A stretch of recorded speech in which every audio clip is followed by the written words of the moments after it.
What is going on? What is going on? What is going on? It's your boy Shinryu Johan with another side battle series.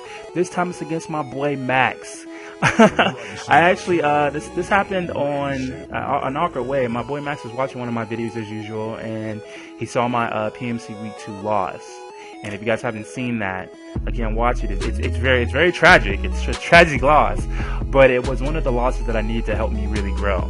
And he was like, you're better than that. I know you can do better than that. I told him, like I've been saying before in my other videos, we're evolving, we're growing, we're gonna be better. We're gonna take these lumps though. I'm not sad. I'm gonna move forward. And he's like, well, let's battle. We ain't battled in a long time. I'm gonna help you be able to grow. I'm sorry, I just scratched my dread. I had an itch on the top of my head. And I'm like, all right, yeah, I'm down with that. Let's battle. So this is the result of that. What I brought with me today, I brought Seismitoad. Because I just like I'm starting to dig my Seismitoad. I really didn't start playing with him until PMC. Shout out to Courteous Ambassador J Specs and all them PMC boys, Bird, Misty. There's so many of you guys, all of you. The descriptions of all you guys' channels will be linked in there with all the PMC content, so you guys will be able to see all that. But I brought my Salamence, who actually is my Mega Salamence. I have not used it in a long time, and this is one of the few Pokemon that I have not actually rebred or, got a new one since I had this one so long ago. So it's going to be reminiscent of, the old me, which is a good reason why I brought it, because after this battle, I actually, fun fact, released it into the wild. So, yeah, I released this Salamence into the wild so I can go ahead and catch and breed a new one. One of my current Greninjas that I've actually just raised, Talonflame, speaks for itself, my God Goodra, and my favorite electric type, JoJo. As you can see, he brought a lot of his Pokemon from his PMC D-League days. Actually, I think this is his old team from the PMC D-League, to be honest. But it was cool. It was cool. It was really good to be able to fight, and not really be restricted to, just the one set of Pokemon. I was able to really spread my wings. But let's get into this battle. So we get started into the battle, and normally I'm so used to being able to talk to my opponent, messaging, tell him good game. I really couldn't. Maxx was focused on the match really intensely. So he begins with Cafargus, and I go with Seismitoad, and I'm like, well, you know what? He's switching. I'm going to take advantage of that. I go ahead and throw out good old Stealth Rocks.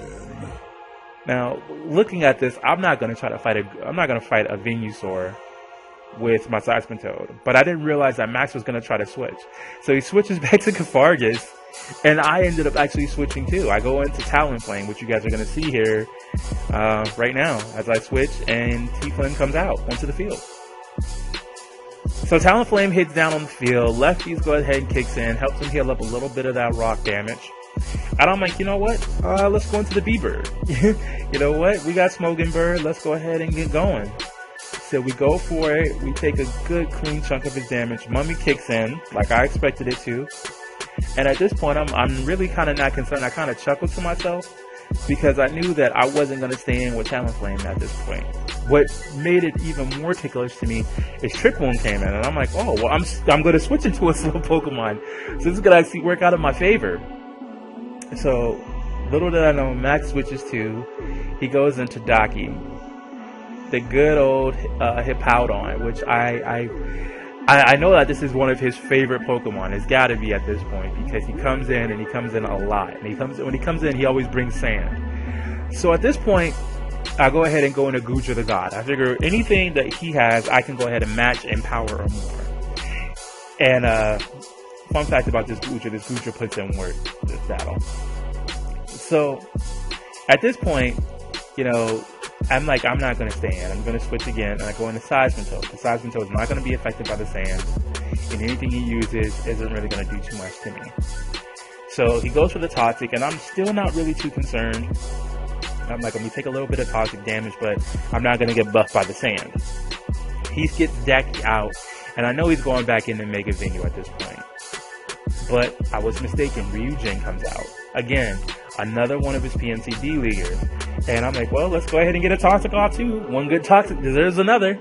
So, I get his Ryujin, Toxic too. So, we're healing up life to go ahead, back to perfect life. Toxic's going to kick in. It's going to hurt him.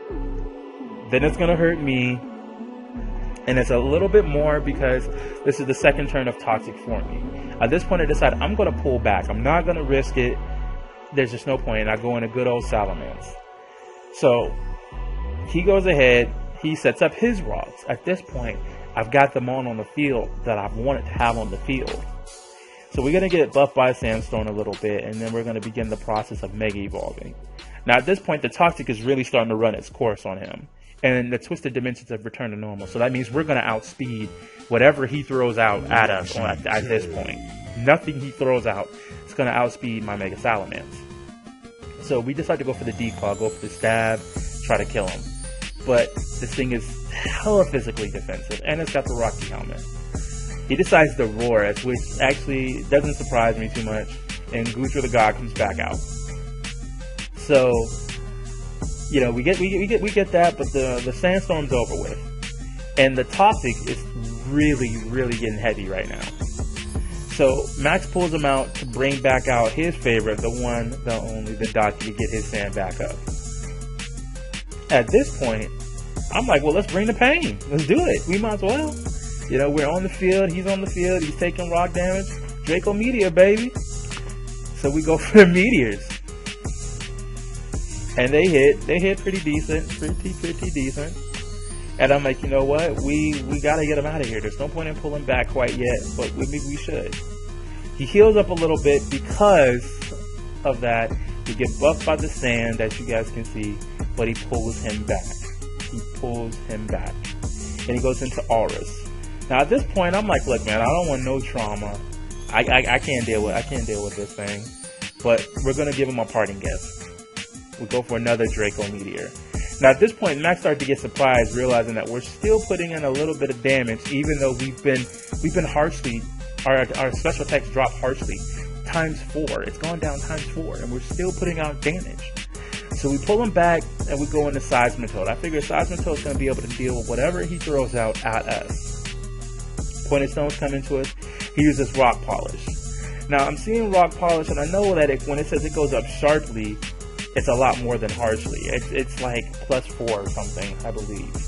Which I actually figured out in the heat of this battle. Like, man, this is an incredible speed increase. And he goes for Freeze Dry.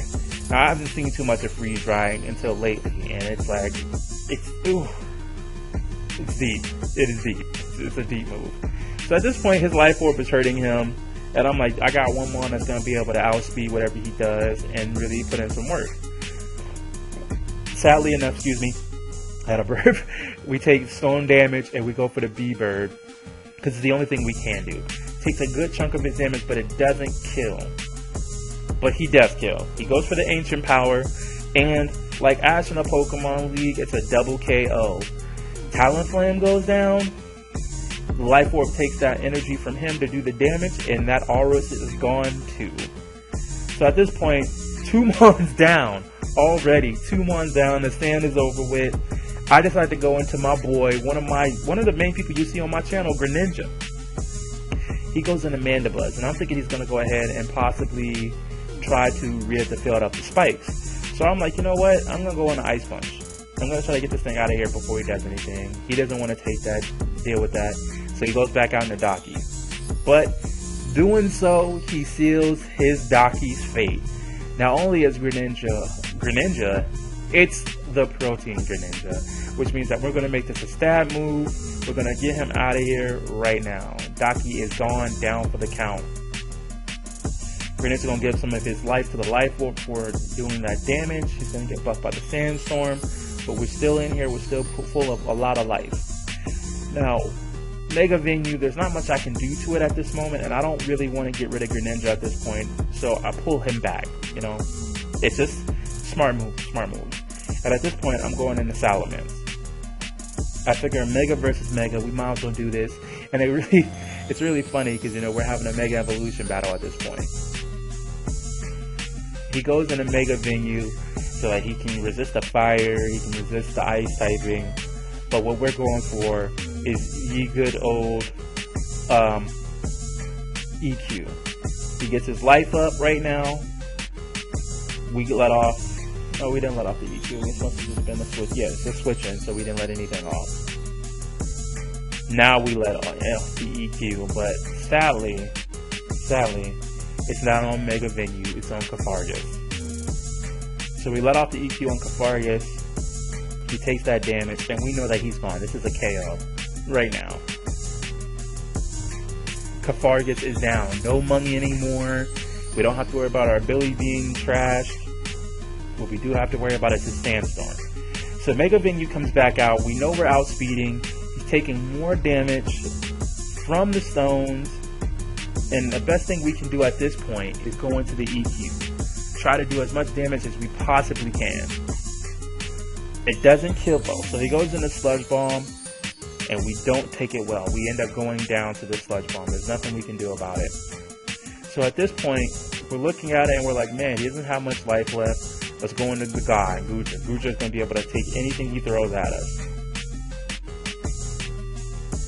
He pulls him back though. He's like, he's trying to save him to go ahead and go into a bigger fight. At this point, Mandibles gets really hurt by the stones. We go for the Draco Meteor. And as if you guys ain't known, now you know. Gudra packs power. Look at it. Bye. Buenas noches. Mandibus goes back to its ball. Gudra, Sandstorm's over, and Gudra goes ahead and gets that weakened part. Now we got Ryujin on the field, and I'm like, you know what? There's no point in switching out. Let's go for another one. We go for the good old Draco Meteor, and it does damage. Still does damage. KOs Ryujin. At this point, Gudra is sweeping the field. He is cleaning up everything left. Mega Venue's all that's left. He goes ahead, he gets damaged by the stones, and I'm like, you know what? We're gonna go for it. We're gonna go for Flamethrower. He tries to get a little bit of life back by absorbing what's left of Gudra's life. Doesn't take much though. We decide to go for the Flamethrower. And at this point, Maxx messaged me like, why does this thing still have power? Like, it should not have this much power left. And it really, like I said, Gudra really put in work. It's one of my proud moments of being a trainer. So, but sadly enough, you know, no matter how much, you know, things you like, sometimes they come to win. He gets a crit, Gudra goes down, he comes back to the ball, and I'm like, you know what? We're going to finish him in style. We're going to do this Ash Ketchum style. We send out Greninja, the pointed stones hit him a little bit, but we're going to outspeed. We turn into an ice type and go ahead and hit him with that good ice punch. And as you can see, there's nothing Venusaur could have did about that. Goes back to the ball. We take a little bit of damage, and you know what, guys? We win this battle. One thing I want to say is Maxx was a good sport about this. This was an amazing battle. I enjoyed it. It was good to go ahead and do a battle like this, and that really let me see my growth. But if you guys are liking these battles, go ahead, hit it up in the comment section below. We'll do more of them. And remember, hit that like button, guys. All right? I'll catch you next time. And if you liking what we're doing and you loving how we're doing it, you know what to do. Peace.